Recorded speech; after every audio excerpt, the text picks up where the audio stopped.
I'm guessing if you're a black man or a black woman, Yeah.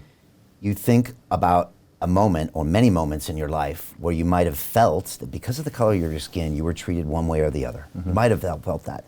And when this happens and they crank up the emotions, it's so easy to just say, yeah, hey, this is a racist world and we have to fight back and we have to push back. And then you dial up that emotion and all of a sudden the amygdala gets lodged and the cortex doesn't. And all of a sudden you get people that you would think that are reasonable that are going to that side, and then they're angry at you for taking a step back and saying, whoa, do you guys see what's going on here? Yeah. We're being hijacked. So is that the way, is that a correct way to look at it? Because I'm seeing that maybe that would happen. Like you could maybe weaponize any other issue with anybody else that might have had one of those issues in their life and said, oh, you remember that? And a lot of people might just go with it. Yeah, and I think it was so much more, I think that the lockdowns were actually a really significant factor. I think people had been stuck at home for months. People had been bored, people had been isolated, people had just been being fed fear every single day, every hour of the day. And then suddenly this thing happens and people see the video, it's caught on video, people see the police officer kneeling on George Floyd. And I mean, when I saw that video, I was upset. Yeah. I was, before I even knew the name George Floyd, I had actually posted a few times about just seeing that video and my thoughts about it, right? And then it was funny, I also had some people in my own audience, which is more conservative leaning, who are, kind of, really strong back the blue type people, who were then, criticizing me for and so you're kind of like just caught in this weird thing where you're like, yeah, that was bad, that shouldn't have happened. There are now people, there are people who think he died from the knee, there's people who think he died from overdose. Depending on where people are getting, we live in this weird world where there's these different narratives going on, and I don't know exactly what the final verdict on that one is. I know what the verdict amongst liberals and progressives is. I know what the verdict amongst more conservative-leaning people tends to be. What the London Real Investment Club actually does for you, it gives you the keys to open that door to the inside deals. In the last 3 weeks, I've participated in 3 incredible deals: a layer 2 Bitcoin protocol, an incredible AI protocol. The deal flow is beyond what I expected. I don't think I've ever seen a model like this that just gives average folks the opportunity to be behind the deals, and that's exactly what we've done. Not only that, you get to hang out with Brian Rose every week, and for me, that was huge because I look at Brian as somebody who's not only an expert in the space, and I think is on the leading edge, but just the leading edge of thought with London Real and the work he's doing there. To anyone who's taking a serious look at this, I know it's a big decision. It was a big decision for me and my family, and it is one of the best decisions I've ever made. So I wish you all the best and hope you come join us.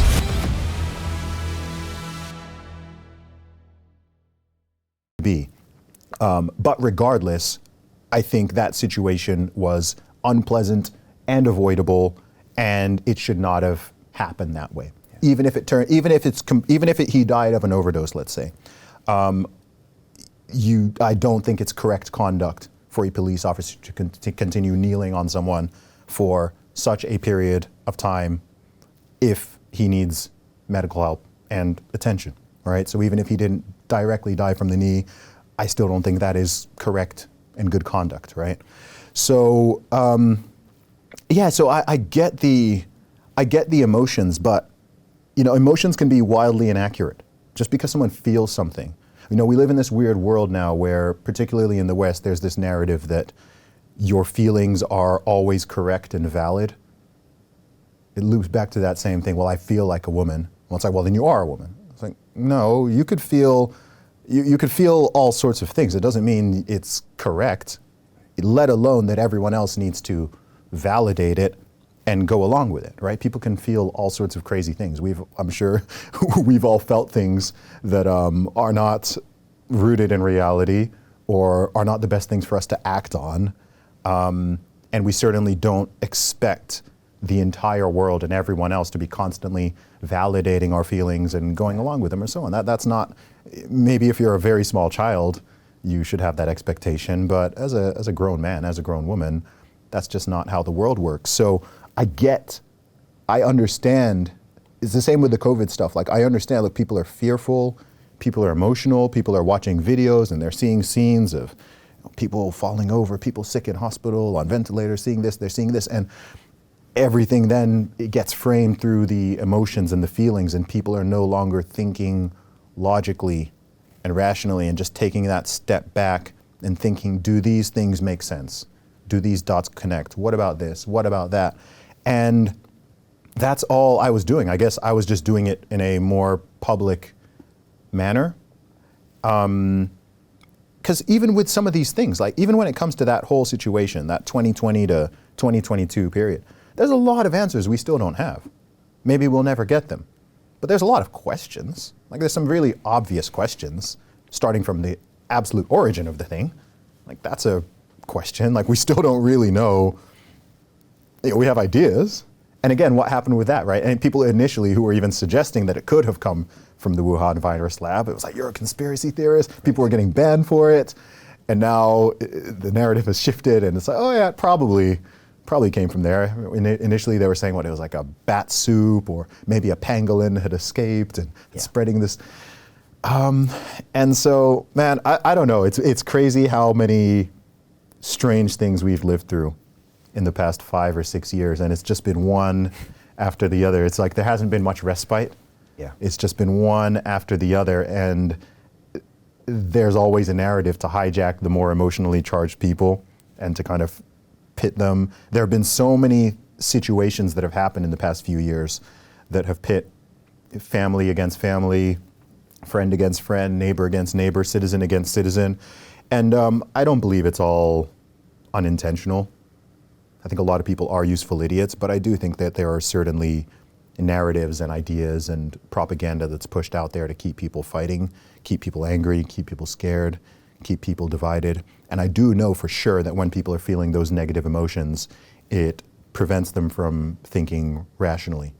And when people are not thinking rationally, especially in large numbers, history tells me that that's always a dangerous situation to be in. So whenever I start seeing that mass formation happening, credit to Matthias Desmet for the term, I always want to ring the alarm bell of like, wait, hey, slow down.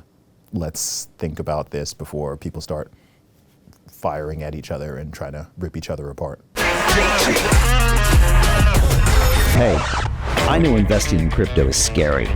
It takes a real leap of faith because there are so many scams, rug pulls, and bad actors out there. It's a dangerous business, which is why 95% of people lose all their money.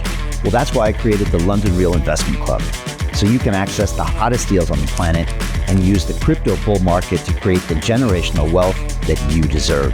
Join my team of over 100 people from around the world that are making millions of dollars behind the scenes investing in blockchain, AI, Web3 games, DeFi, Bitcoin, and more. Don't miss out. Click the link below to book a call with one of my team now. But hurry, this bull market will end soon. I know investing in crypto can be scary. That's why you gotta join the investment club. Pull the trigger. Let's do this.